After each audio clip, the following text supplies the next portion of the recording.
Assalamualaikum Rahma, apa kabarnya? Waalaikumsalam, alhamdulillah kabarnya baik. Alhamdulillah baik ya. Ya. Ya, Ya gimana kabarnya? Di kosan aman ya? aman, aman. Aman, oke, siap. Sampai sejauh ini aman. Aman ya. Jadi Rahma ini adalah Kepala Biro Bidang Penyuluhan dan Penerangan Hukum di Perhimpunan Mahasiswa Hukum Indonesia ya. Benar ya, Rahma ya?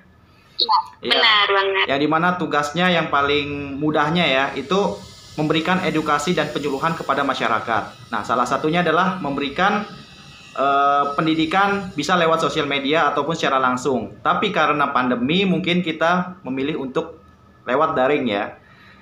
Nah, Iya, benar banget. sebenarnya kita membahas tentang jurusan ilmu hukum ya. Jadi selama Rahma ngerasain jadi mahasiswa di mana? Di UIN ya, bener kan? Iya, aku kuliah di UIN. Kuliah di UIN.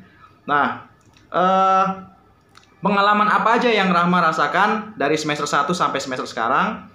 Jadi kita seputar ilmu hukum aja. Jadi apa yang Rahma rasakan aja. Siap ya? Ya. Oke, siap. Siap. Nah, sebenarnya di FSA itu ada jurusan apa aja sih yang Rahma ketahui? Iya, kalau di FSA itu ada 6 jurusan. Yang pertama itu ada perbandingan mazhab, hukum keluarga, hukum ekonomi syariah, hukum tata negara, hukum pidana Islam, dan ilmu hukum. Ya. Dan Rahma ngambil jurusan Ilmu hukum. ilmu hukum ya. Nah, Ya, dengar ilmu hukum ini ada fokusnya lagi nih. Fokusnya Rahma ini kemana? Oh ya, jadi di ilmu hukum itu ada 3 konsentrasi. Yang pertama ada hukum bisnis, kelembagaan negara, dan praktisi hukum. Dan aku ini adalah ngambil konsentrasi praktisi hukum yang lebih fokus ke hukum pidananya. Hukum pidana, oke. Untuk saat ini sebagai mahasiswa Universitas Islam Negeri Syarif Hidayatullah Jakarta ya, benar kan? Iya, Oke. benar banget. Nah, sebenarnya milih fokus jurusan ke ilmu hukum pidana, salah satu bagian dari praktisi hukum ini apa? Apa yang terlintas di pikiran Rahma? Kok bisa ngambil itu? Nah, ini menarik nih. Iya, karena kalau di hukum pidana itu aku rutinitas utamanya karena aku suka banget sama pidana, karena dia kan lebih bahas tentang hukum dan pasalnya ya, tentang berapa hukuman seseorang gitu. Aku lebih suka sih daripada yang bahas perdata yang mungkin bisa diselesaikan dengan baik-baik gitu. Makanya aku lebih suka pidana, apalagi karena ada jurusan kriminalistik itu aku suka banget. Jurusan? Oh, kriminalistik ya. Oke. Iya, kriminalistik. Memang salah satu keunikan hukum pidana ini kan gimana ya, kalau kita belajar tuh lebih seru gitu ya. Lebih seru, lebih menarik. Karena kan ini kan terkait dengan kejahatan, pelanggaran yang terjadi di Indonesia seperti apa. Bahkan kalau kita nonton persidangan lebih serunya nonton sidang pidana daripada perdata ya. Iya. Berarti alasan Rahma di sini karena seru ya, karena tertarik aja ya di bidang pidana seperti tadi yang disebutkan ya, pasal-pasal tentang kejahatan seperti apa. Tapi sebelumnya Rahma ini lulusan apa? Pesantren atau SMA? Aku lulusan SMA dan kebetulan aku tuh jurusan IPA sih. IPA. Sebenarnya kontra banget ya daripada ilmu hukum. Biasanya kan ilmu hukum itu diidentikan dengan anak IPS karena bahas dengan sosial. Iya. Gitu. Iya. Emang dari dulu tuh, dari sejak SMA terlintas gitu pikiran mau masuk jurusan ilmu hukum? Kalau dibilang pasti awalnya enggak banget. Karena aku mikirnya kayak, ilmu hukum tuh kayaknya IPS deh, kan aku IPA gitu. Tapi karena banyak hal yang dipertimbangkan, akhirnya aku tuh milih ilmu hukum. Milih ilmu hukum. Pertimbangannya apa tuh? Karena apa? Ya, pertimbangan pertamanya itu karena prospek kerjanya lebih luas daripada jurusan lainnya. Oke. Itu makanya aku lebih milih ke hukum, dan kedua itu karena pertimbangan dari orang tuanya juga. Oh, pertimbangan dari orang tua. Berarti orang tua sepakat ya Rahma mengambil jurusan ilmu hukum yang fokusnya ke pidana ya? Iya. perdata. Iya. Nah, mungkin bisa diceritakan sebenarnya di mata perkuliahan hukum pidana ini ilmu hukum ya, ilmu hukum, fokusnya hukum pidana ini Iya. apa aja gitu dari semester pertama ya, maksudnya dari semester pertama kedua ini apa aja, terus semester pertengahan apa aja ya, yang secara simpel aja yang Rahma ketahui. Semester terakhir apa? Mata kuliahnya gitu ya. Iya, mata kuliahnya kalau yang semester 1 paling basic ya, basic ilmu hukum. Iya, jadi kalau di semester satunya itu paling bahas tentang pengantar ilmu hukumnya apa, kayak terus Pancasila apa, terus di semester 2-nya itu bahas tentang hukum pidana dan hukum perdata. Ya. Di semester 3-nya itu bahas tentang hukum adat, tentang ya hukum tata negaranya. Kemudian di semester 4 itu ada hukum perikatan lembaga-lembaga negara di Indonesia. Dan di semester 5 ada hukum acara Mahkamah Konstitusi dan hukum acara PT-UN. Dan di semester 6-nya itu ada etika dan tanggung jawab profesi hukum dan sosiologi hukum dan lainnya. Dan semester 7 itu adalah peminatan. Oke. Karena aku peminatannya di praktisi hukum, berarti di semester 7 itu ada kriminalistik, epistemologi, arbitrase, dan ADR, dan teknik penuntutan. Oke, tapi arbitrase dan ADR itu bukannya ini ya, dia lebih ke ranah perdata ya? Kenapa? Iya, jadi arbitrase kan biasanya ada di perdata ya, tapi di pidana itu juga ada. Tapi mungkin pembahasannya bukan pembahasan dari perdatanya sih, tapi ke pidananya. Oke. Iya. Sebenarnya tadi sebelum permintaan itu kayaknya kurang lebih hampir sama ya dengan jurusan-jurusan hukum yang lainnya ya, kayak hukum tata negara, hukum ekonomi syariah. Hukum ekonomi syariah juga belajar itu juga sebenarnya dari semester 1 sampai sebelum permintaan yang sebelum Rahma sebutin tadi. Nah, kalau udah perminatan masuk ke jurusan kriminologi ya, kriminologi, jurusan tadi ada apa? Ada mata kuliah arbitrase dan ADR. Terus apa lagi yang beda tadi perminatannya? Ada kriminalistik. Oh, dan teknik penuntutan. Oke, teknik penuntutan. Berarti diajarkan draft-draft begitu nggak? Iya, diajarin draft-draft. Oh, diajarin ya. Nah, tapi di sana dia ajarin ini nggak? Buat praktek nggak? Prakteknya seperti apa? PKL lah istilahnya. Oh iya. Oh, kalau prakteknya kita kan setiap semester, dari semester, aku nggak salah dari semester 5 itu udah ada praktek, tapi mungkin dari praktek setiap bidang-bidangnya sih. Kalau di semester 7 kemarin, aku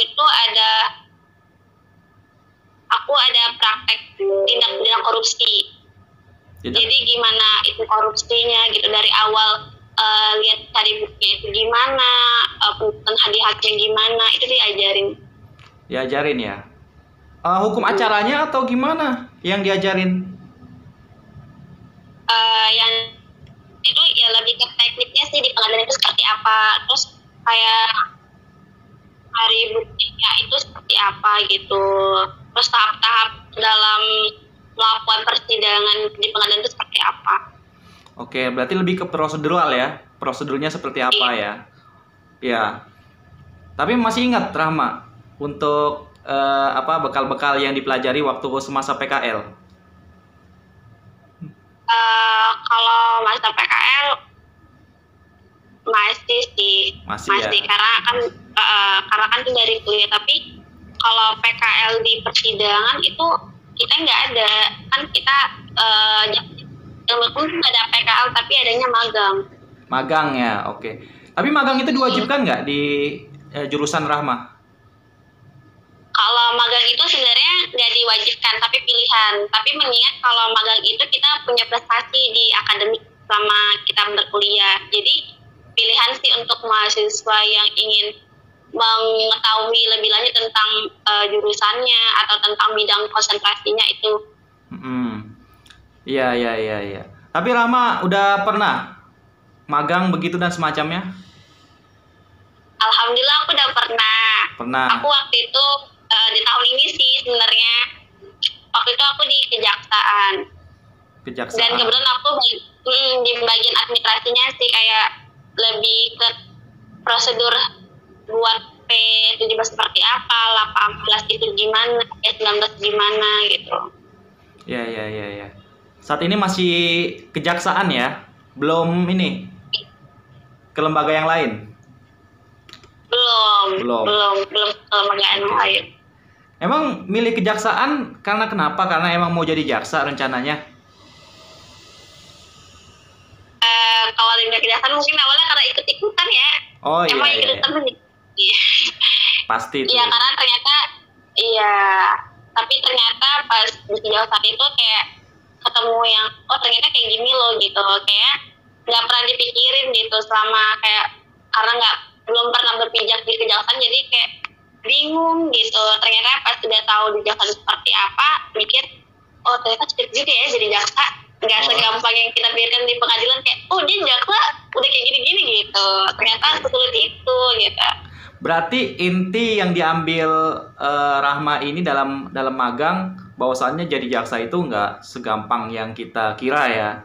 Kalau kita lihat di pengadilan, wah kayaknya cuman apa ya ningkatin tuntutan aja gitu kan, ningkatin hukuman terdakwa aja, kayaknya gampang gitu ya. Sisanya tinggal hakim sama ya di dalam majelis hakim itu ya tinggal mempertimbangkan bagaimana tuntutan si jaksa itu. Jadi kayak kelihatannya gampang, tapi ternyata waktu Rahma magang di sana melihat ternyata ya nggak semudah itu ya. Banyak ya prosedur yang harus dilewati. Ya kan? Oke, ya siap. Tapi sebenarnya prospek lulusan hukum pidana itu kalau yang Rahma ketahui apa biasanya? Selain jadi jaksa, polisi, ada lagi nggak kira-kira? Iya, selain jadi itu kayaknya jadi ahli hukum ya, ahli di persidangan itu sangat dibutuhkan. Kalau misalnya kita lebih konsentrasi di bidang pidana, mungkin dia jadi ahli pidana dalam persidangan. Atau mungkin banyak hal yang nggak tahu nih, kalau misalnya HRD, sering banget kan kayak HRD itu bukan dari ilmu tapi kebanyakan HRD itu semua itu jurusan dan kemudian itu ada legal atau ya dibilang dosen hukum juga kan, jadi nggak bisa jadi dosen tuh nggak bisa asal-asalan dia konsentrasinya mungkin bukan di bidang hukum tapi di dosen itu nggak bisa. Oke. HDR tadi tugasnya apa tuh kalau yang di bidang pidana tuh?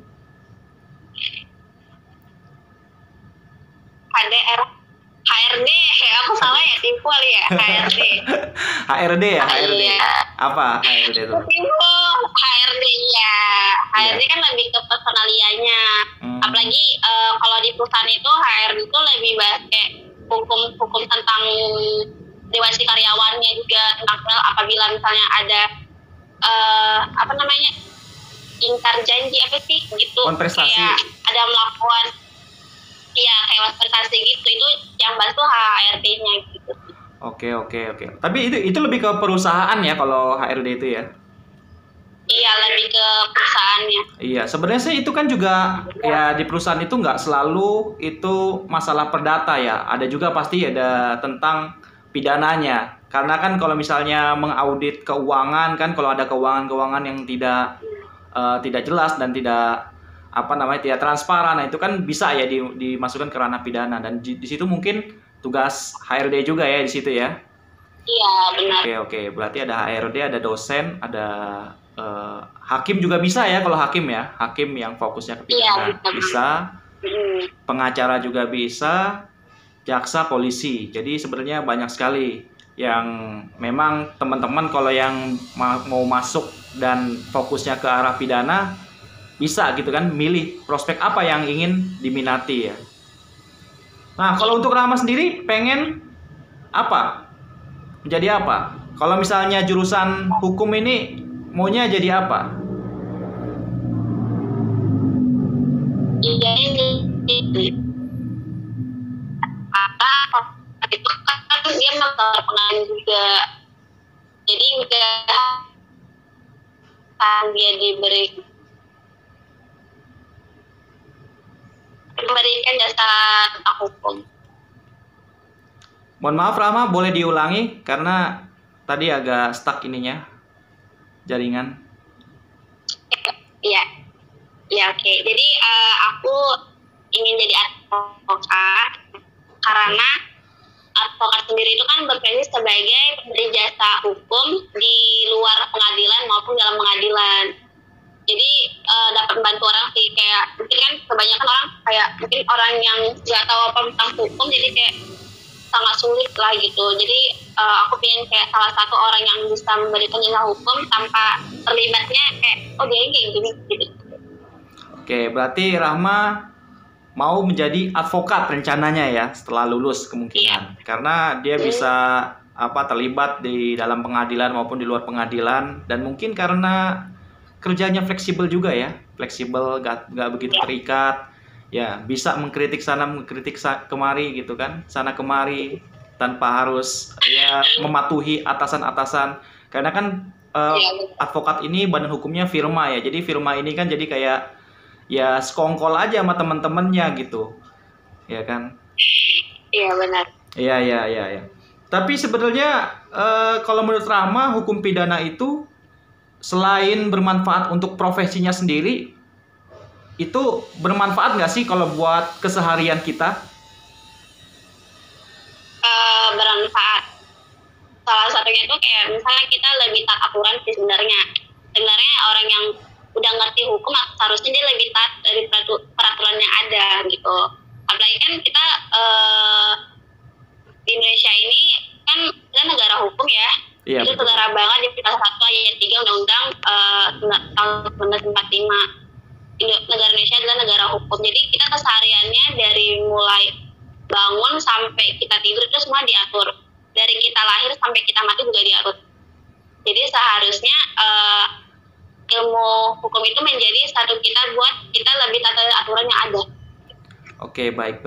Berarti istilahnya lebih bermanfaat buat ini ya, buat apa sih, supaya kita bisa mengikuti peraturan yang ada, supaya kita juga tidak terjerumus ya. Emang itu hal kayak gitu kan penting ya. Iya. Jadi mungkin kan bisa juga ya kalau misalnya ada permasalahan nih, permasalahan hukum nih. Pak RT misalnya harusnya menengahi permasalahan tersebut. Dan tentu kalau dia nggak mengetahui masalah hukum kan dia nggak bisa menangani hal itu kan. Iya, benar banget.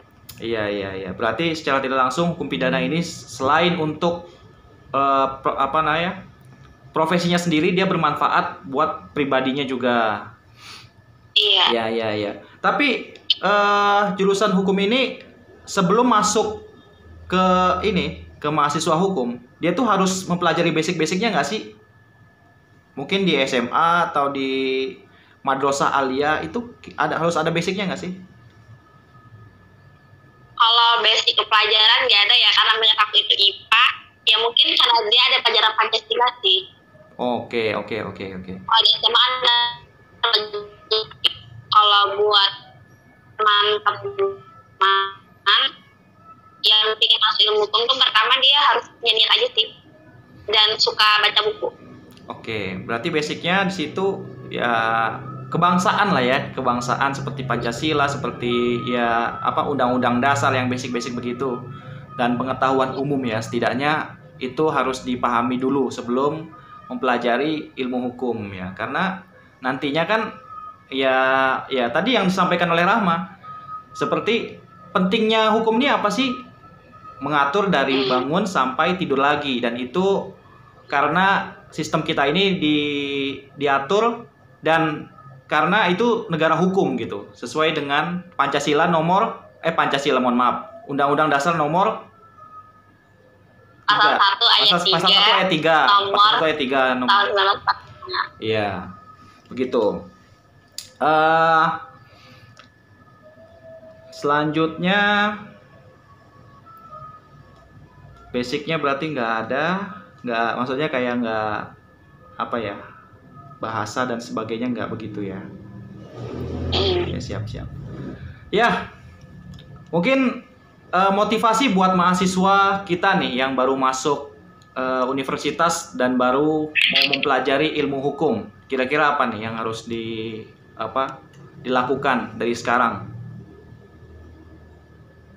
Nah iya, jadi kalau untuk seperti yang kata Najwa dia bilang kan, menjadi mahasiswa adalah sebuah privilege, sebuah kemampuan yang istimewa. Nggak semua orang itu memiliki atau diberi kesempatan untuk mendapatkan bangku kuliah.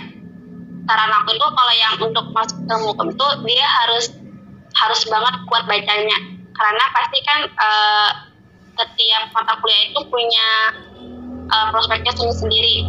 Kemudian dia harus bisa terorganisir pribadinya, dia harus bisa memilih yang mana paling penting, mata kuliah yang mudah diselesaikan atau yang mungkin bisa diselesaikan lebih belakangan gitu.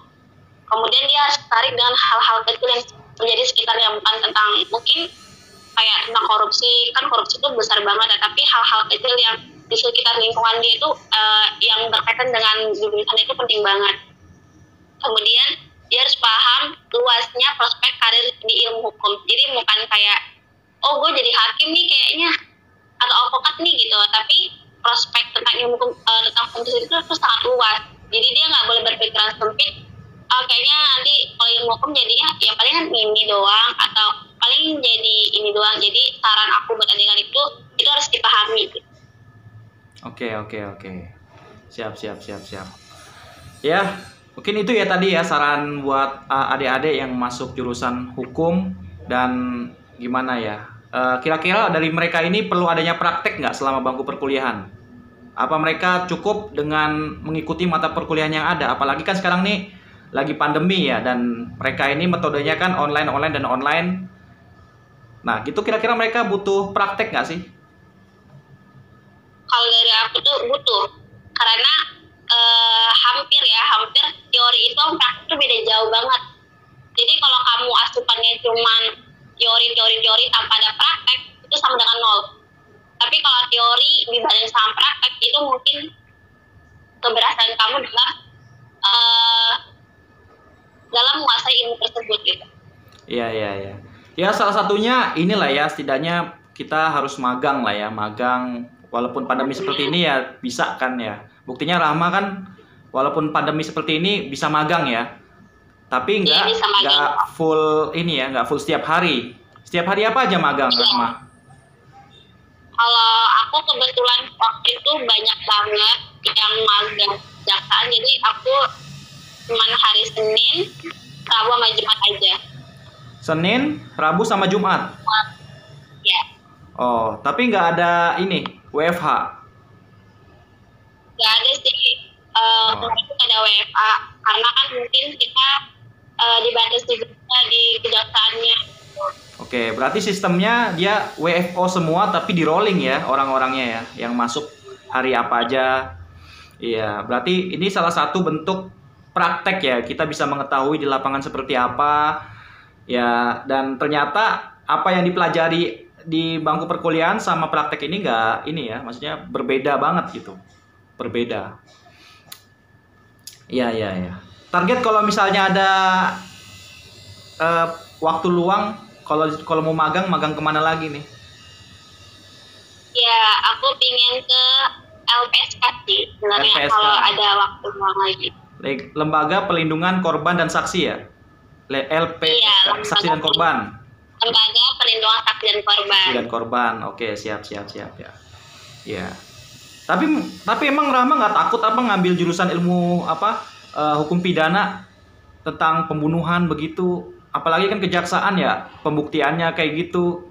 Pasti kan baca tuh ya kronologi terdakwa seperti apa. Nggak takut apa?